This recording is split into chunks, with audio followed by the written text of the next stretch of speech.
Honorable Member for brilliant and short intervention. May I now call on Honorable Member for Serekunda. The floor is yours. Thank you very much, Honorable Speaker.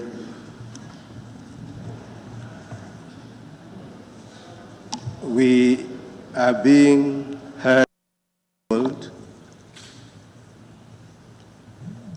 We must guard what we say,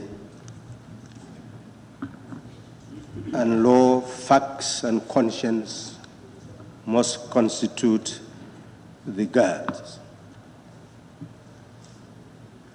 Honorable Speaker, hunger can be cured, but we are told that COVID-19 cannot be cured. So we are talking about two different things. And we must focus on what is before us. Last night I spoke to someone who was in Sierra Leone. And he said when they announced that Ebola was a killer, there were many doubters. But when the nurses and doctors started to disappear, no one was there to take care of the ill. And when imams started to disappear, many people began to abandon their relatives, and they became untouchable. And that's when national action had to be taken to deal with such a terrible tragedy. This time, the world wants to avoid such a scenario. And that is why it is considered a pandemic, and the world should act together and learn from each other as we act to defeat what can be a terrible tragedy, not only for our country, for humanity at large. That is how serious it is. The Attorney General came to us to request for a state of emergency to be extended to 90 days. That is the issue. We charge our committee with the responsibility of looking at the issues so that what we do is in line with law. What we do will take charge of the facts on the ground so that we can act as one nation to deal with the problem. And that is what this session is all about. Honorable Speaker, the committee has told us that in terms of the declaration, that there are two proclamations made on the different section of Section 34. The concern is clear, Honorable Speaker, and we should come to terms with what is said, and hopefully in the final statement of the Attorney General to put certain matters behind us. Page 3, paragraph 8, the committee tells us that on the 27th day of March, a second proclamation was made. When we look at the statement of the Attorney General, the first page also told us that the President declared a state of public emergency on Friday, 27 March 2020. But when we look at the actual act itself, the gazetted proclamation, we have said that it is issued on the 26th day of March 2020. And when we look at Section 34, the President may at any time by proclamation publish in the Gazette. Publish in the Gazette. So it is important that we tidy up the dates so that we know that the proclamation is 26th. It's published on the 26th, so that whatever we write should actually reflect that. But the Attorney General should be able to clarify.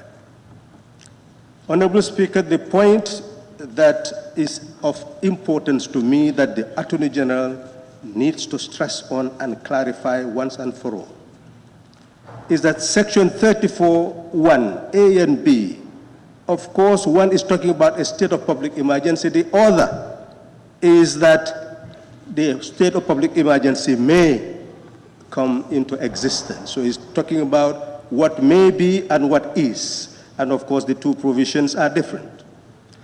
But, Honorable Speaker, two things are important here. After declaring the state of emergency, regardless of the two provisions, what should follow? And what is of relevance to this National Assembly? And this is where we need to tidy it up, and then we'll move with speed. Honorable Speaker, subsection 2 asserts, and I don't need to read it, the Attorney General knows what is there, that when it comes to the session of the National Assembly being in place, then whatever is proclaimed lapses in 7 days. But if the National Assembly is not in session, it goes to 21 days and it lapses.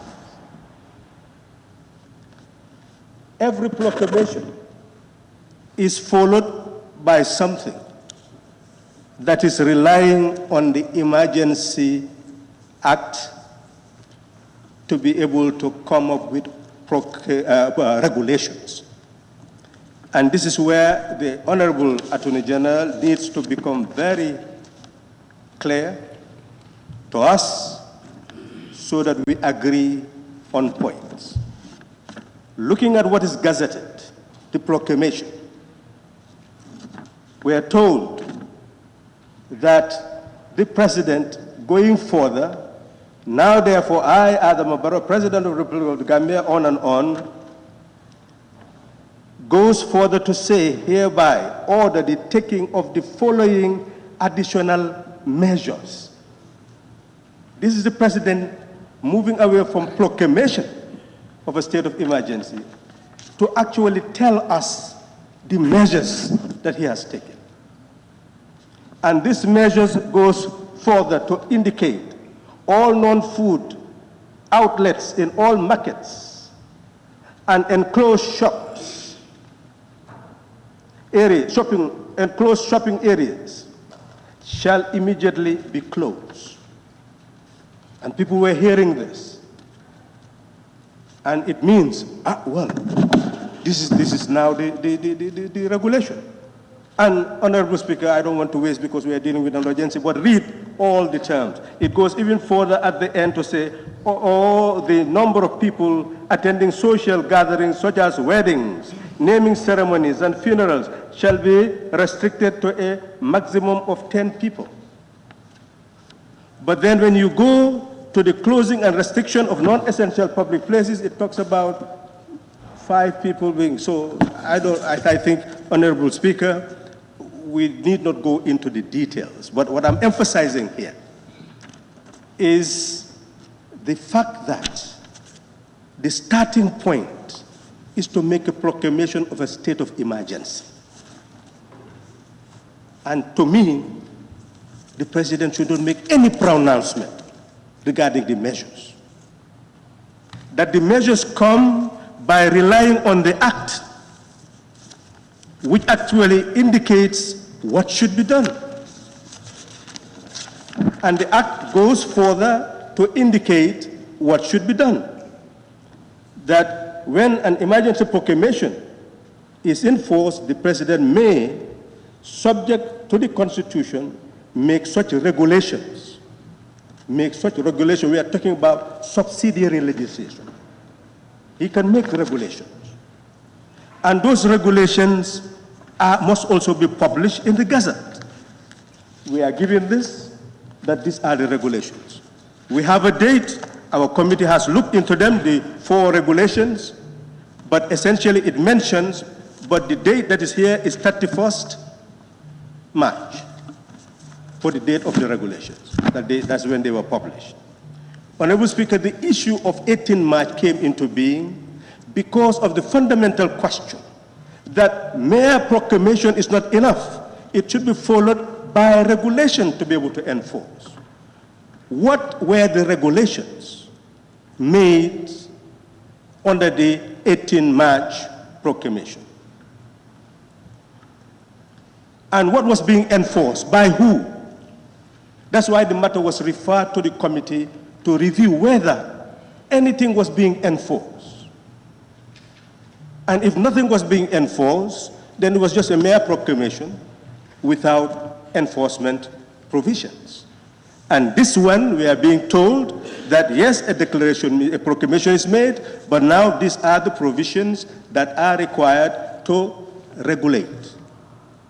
That is the clarification that the Honorable Attorney General needs to make so that the issue will be very clear to us in terms of technicalities. Honorable Speaker, what is significant is the issue of whatever is proclaimed, whatever is provided as regulation should be reasonably justifiable in a democratic society. Not that conditions cannot change, but even if conditions change, responding to those conditions must be reasonable and justifiable. And under the regulation, Honorable Speaker, it is very clear, Section 5 of the regulation states very clearly that all emergency regulations, if not sooner revoked, shall cease to have effect when the emergency proclamation in pursuance of which they have been made ceases to have effect.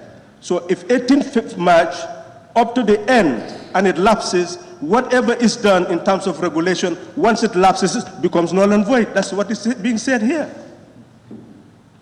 That's why the position was being emphasized, that this is teamwork between the executive and the National Assembly. That the lapses is to restrict the power exercised by the presidency, and then to cooperate with the National Assembly for extension. That is the teamwork that is required by the law.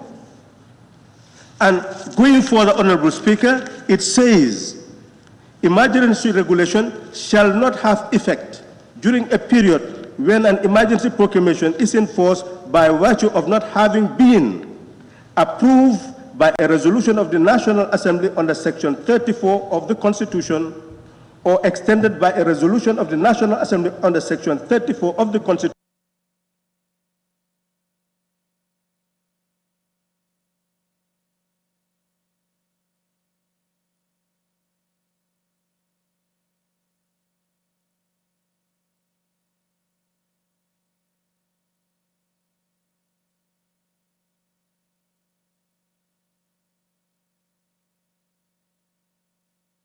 Speaker, to understand how it should carry out its powers to avoid delay. This is why the matter was referred to our committee, and within a short period of time, the consultation has taken place. Executive and the legislature working together to try to make sense of what is before us. And instead of delaying the process, we can hear members saying 45 days is okay, 30 days, at least horse trading is taking place so that we may be able to make a speedier decision, but informed decision, Honorable Speaker. Honorable Speaker, just to come closer to conclusion, Section 34, subsection 2, indicates very clearly about the lapsing of a declaration. But what should follow? It says that once this is done, the National Assembly may support by not less than 1/3 of all the members, vote of 1/3 of the members support a resolution for extension. Once that is done, before the 7 days, it means the proclamation will continue. And Honorable Speaker, that is the best practice this Parliament should adopt and the Executive should adopt.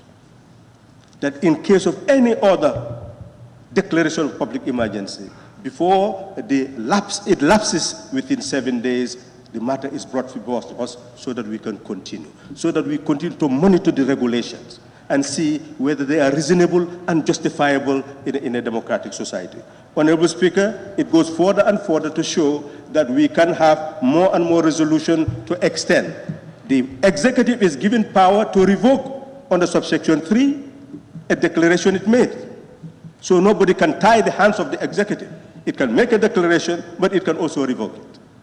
And that's why subsection 6 is applicable. Yes, it can make declaration. When it revokes it, it does not exist, it can make a declaration again. The National Assembly also can pass a resolution and also revoke its resolution. So both powers are not restricted to ensure that they take track of the situation. And when a particular situation no longer exists, they can revoke the emergency because it is a state of emergency. It's not a state of permanence. It is dictated by a situation, and that's what we are trying to understand, Honorable Speaker. That concluded, Honorable Speaker, we will move to our recommendations by the committee. Honorable Speaker, in terms of the regulations, yesterday I went quickly to know the content, and I made my test trials by calling some people who are shopkeepers and said restriction on open markets and shopping area emergency powers regulation. What was declared with the proclamation by the President had a different interpretation. Some said mosques are being closed, so many things were there. But looking at this particular one, I saw that, well, the market will be open at 6 a.m. and will close at 2 p.m. But only those who are selling food items will be there. Non-food items, they will not be allowed to open up. Well, initially, people were going to shopkeepers and closing those shops. But then looking at the regulation, it's saying 100 meters from the markets, those shops can open up, whether food or non-essential, they can open up. But then when they open up, they should make sure that they respect the social distancing. That people who come in to buy should not be more than 2 people. And when they sit, it should not be less than 2 meters. Okay, maybe we'll change the terminology of social distancing and say maybe save, maybe even save spacing. Safe spacing of human beings. We must inject certain understanding that this belongs to the people, is their safety.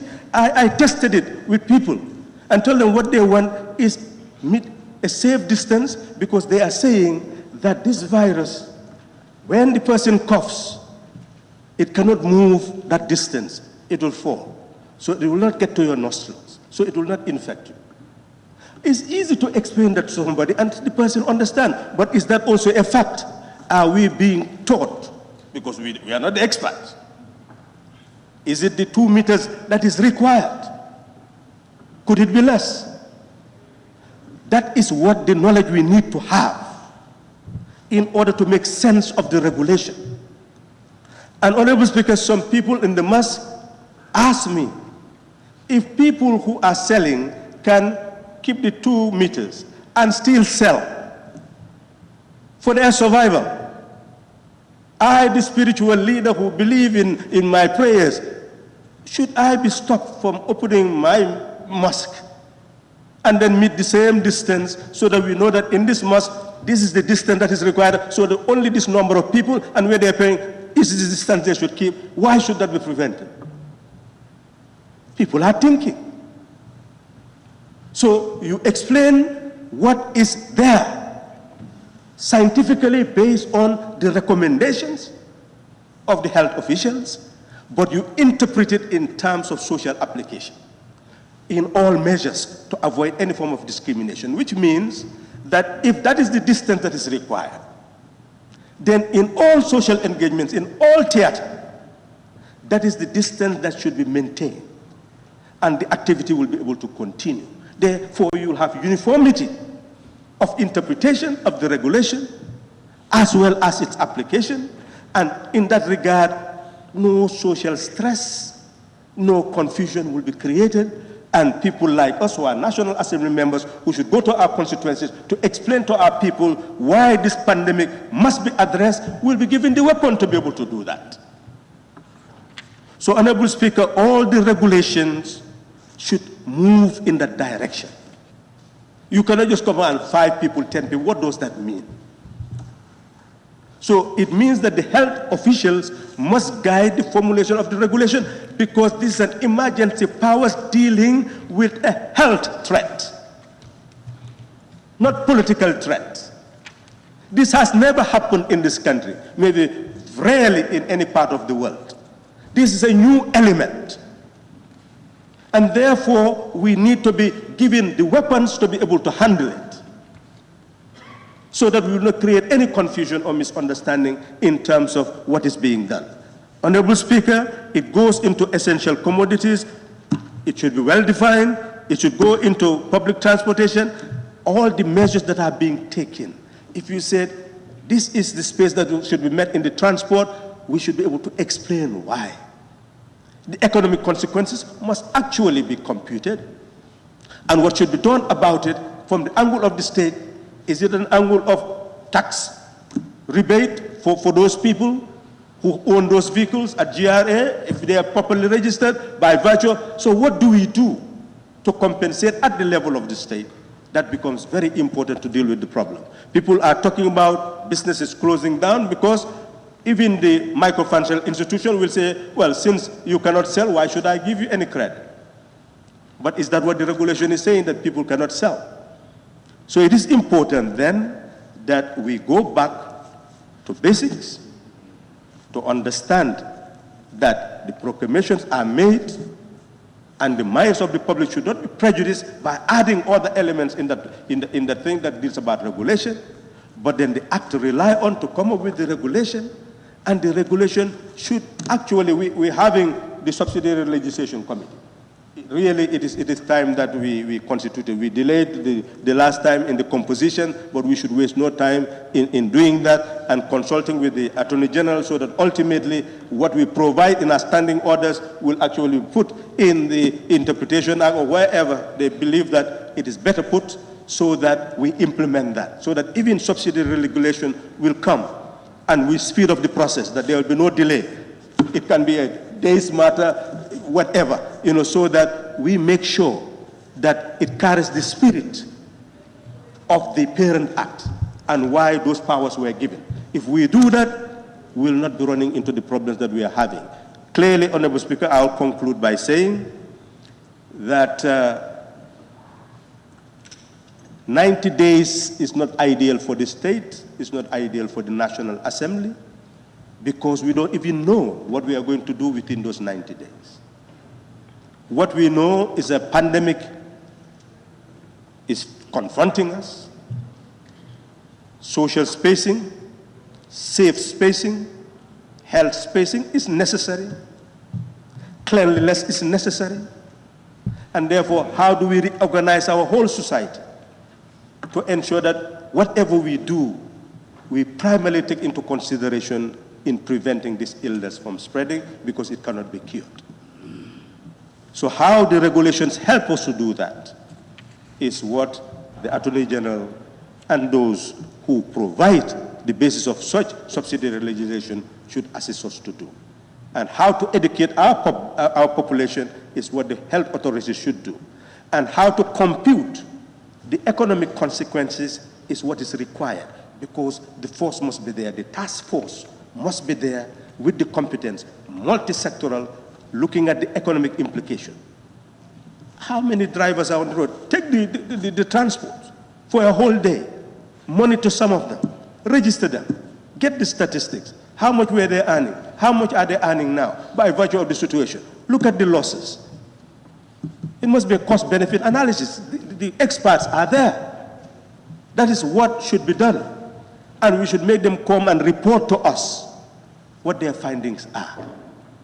And I believe if we do that within 30 days, we'll give them the opportunity to do all the tracking that is necessary in all the elements that are significant, talking to religious leaders, talking to everybody to see what their complaints are and how they're conducting themselves, to see whether the space that is given for them to utilize what is regulation, to implement it, is actually serving the purpose. How can they respond to it? If they are religious leaders, could everybody who goes to a mosque make sure that they quantify the number, they indicate the number of people who will go to a mosque or church, to ensure that that must take only the space that is required for the 2 meters, but that also you take your own mat so that you pray on it, because you can pray on the ground and leave it there, somebody come and pray and then take it along. So what do you do? And how do you disinfect the place? We are creating measures. This is the response. The response is action. Is changing mindset so that the people know what to do. It's not hoping that just by regulation all problems are solved. What do we do with the regulation to prepare to change mindset, to prepare to change way of life, to prepare to change conduct? Honorable Speaker, that is what we are here to do. And for me, 30 days is sufficient in the first instance, because we can come again to deal with another resolution and move on. But within the 30 days, we expect a report of all the facts that are required so that we know what is the next step to take. Thank you very much, Honorable.